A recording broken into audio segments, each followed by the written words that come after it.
오늘은 암 치료를 위한 식사 영양요법에 대해서 이야기를 해보도록 하겠습니다.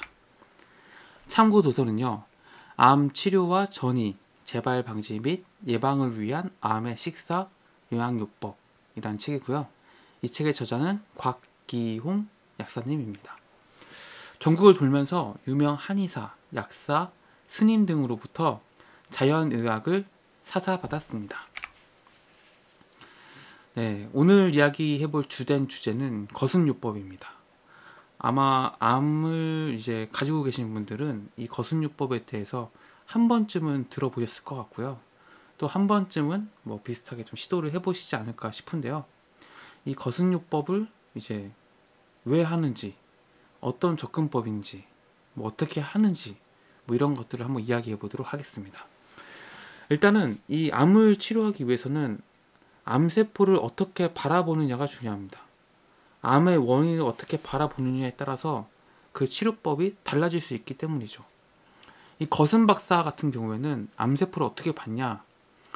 원래 세포 외에 전해질인 나트륨이 세포 안에 들어오고, 한편 본래는 세포 내에 전해질인 칼륨이 세포 외에 나온 일종의 부종 상태다 라고 봤습니다. 그러니까 미네랄의 밸런스가 깨진 세포 레벨의 대사 이상이라고 본 거죠. 우리 몸은 대사에 직접적으로 기능을 합니다. 그런데 이제 효소나 비타민, 미네랄 이런 것들이 이제 부족해지고 밸런스가 깨지게 되면은 대사 장애가 일어나게 되는 거죠. 이런 이제 대사 장애가 이제 암을 만든다라는 거예요. 영양 장애와 대사 장애가 개선됨에 따라서 자연 치유력이 이제 회복이 되고요. 그럼 이제 암을 잡을 수 있다. 암을 없앨 수 있다라는 거예요. 그러니까 이런 접근법으로 본 게 이제 거순요법입니다. 그러니까 암의 원인은 이제 미네랄 뭐 영양 균형 밸런스로 인한 뭐 대사 장애 이렇게 보는 거고요. 그럼 어떻게 해결해야 될까요? 영양이 부족해서 밸런스가 깨져서 이제 암이 생긴 거니까 그 영양을 이제 보충해 주면 되는 거 아니겠습니까? 그래서 이제 거순요법의 주된 요법이 이제 주스를 만들어서 먹는 거죠. 이 책에서 이제 이 책의 저자분도 이제 암에 있었나 봐요. 암 환자였나 봐요. 대장암과 전이성 간장암의 경과 5년 생존율 0%를 극복했다라고 얘기하고 있어요. 생존율 0%라고 뜬 그 암을 본인이 극복하신 거죠. 대장암과 간장 두 곳에 전이가 됐다고 하고요. 재발 후 수술 항암 거부하고 거순요법을 실시하셨다고 합니다. 그랬더니 국립암센터 통계 5년 생존율 기준 0%인 이 암에서 살아남았다라는 거죠. 거순요법의 주된 식사 원칙이 무엇이냐? 첫 번째는 염분을 제한하는 겁니다.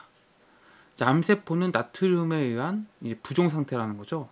그렇기 때문에 이제 소금 섭취를 좀 줄이는 거고, 두 번째는 가열한 식물성 유지는 프리 라디칼과 결합해서 과산화 지질로 합성이 된다는 거예요. 그래서 좋지 않다는 거죠. 가열한 식물성 기름. 세 번째는 기름에 튀긴 것은 모두가 발암 물질이 된다는 겁니다.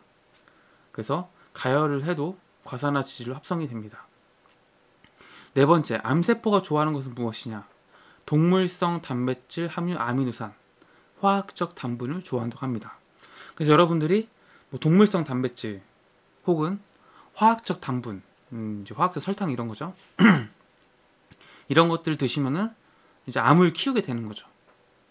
다섯 번째, 이제 기름. 기름이 이제 중요한데, 아까 이제 기름에 튀긴 것은 발암물질이라고 했잖아요. 기름은 어떤 걸 먹어야 되느냐? 아마인유, 에고마유, 부추기름 이런 기름만 허용한다고 합니다. 그래서 이제 아까 이제 영양의 그 균형, 영양의 부족으로 인해서 그 대사 장애가 생기고 암이 생긴다고 봤기 때문에 항암제 대신에 대량 다종류의 야채 주스를 먹을 것을 권합니다. 양이 어마어마합니다. 하루에 2000에서 3000ml예요. 엄청나게 많죠?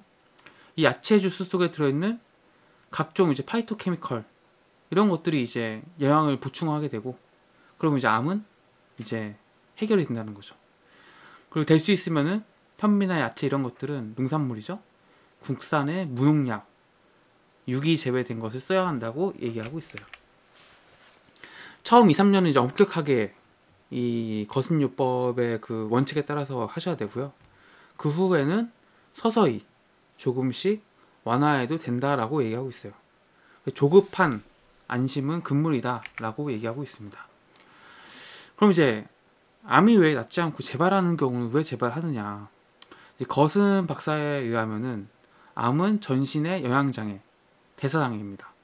그래서 국소에 장기를 적출하면 낫는다라고 믿는 외과의, 또 암을 의사선생님 깨끗하게 잘라냈다고 믿는 환자, 이 두 가지가 결합하면서 내가 이제 수술했으니까 내 몸속에 이제 암은 깨끗이 다 제거가 됐어, 이렇게 이제 생각을 하는 거죠.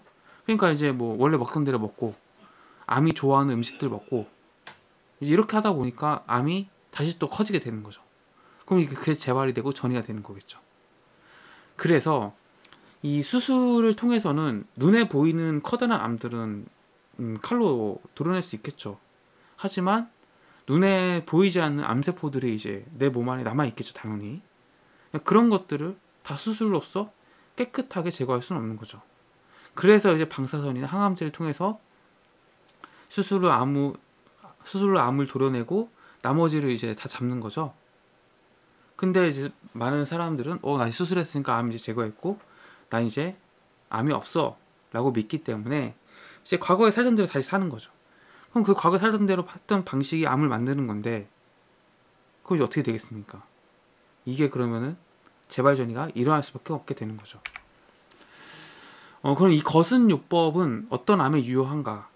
유방암, 대장암, 난소암, 전립선암, 갑상선암, 위암, 악성 임파종, 백혈병, 피부암, 뇌종양 등에 유효합니다. 그리고 재발암에는 100% 유효하다고 얘기하고 있습니다. 그리고 여기서 이제 홀리스틱 의학이라는 게 나옵니다. 총력전으로 암과 싸운다는 개념인데요. 수술 항암 방사선만으로는 암을 고칠 수 없다라고 인정을 하는 거죠.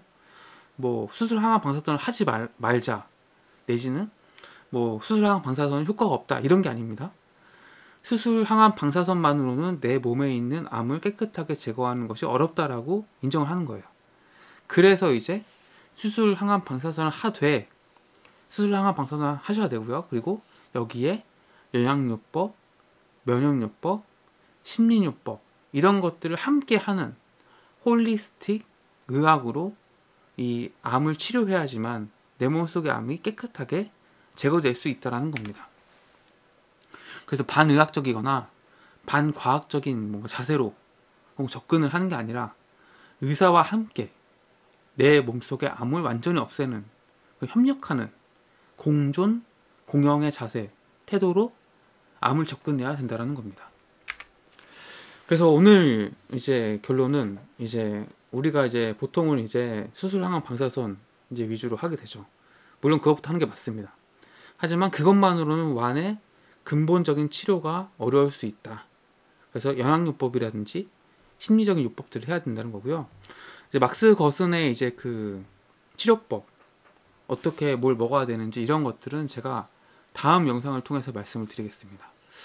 다음 영상 보시면은 막스 거슨이 이렇게 하라고 했구나, 이걸 구체적으로 말씀드릴 예정이고요. 일단 오늘은 이런 접근법이 있다라는 것만 잘 기억하시고 수술 항암 방사선 말고 내가 또 노력할 게 어떤 게 있을까? 내가 부족한 게 뭐가 있을까? 뭐 심리적인 부분이 부족한가? 영양적인 부분을 보충해야 될까? 그럼 어떤 걸 어떻게 보충해야 될까? 이런 것들을 한번 생각해 보시면 좋겠습니다. 오늘 영상이 도움이 되셨다면 구독과 좋아요 좀 감사하겠습니다. 고맙습니다.